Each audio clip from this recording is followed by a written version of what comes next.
வாங்க ஜவ்வரிசி வடை எப்படி பண்ணலான்னு பார்க்கலாம். பாதி ஜவ்வரிசி அப்படியே அரைக்காமல் வச்சுக்கோங்க, பாதி ஜவ்வரிசியை அரைச்சிக்கோங்க. ஓகேங்களா?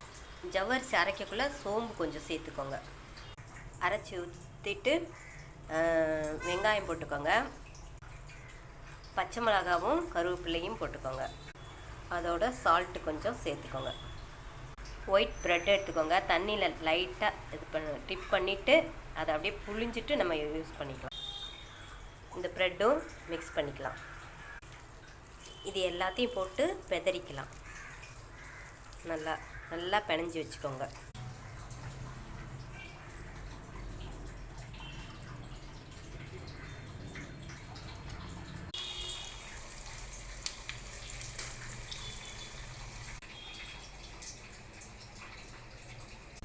வாங்க சாப்பிட்லாம். ரெடி.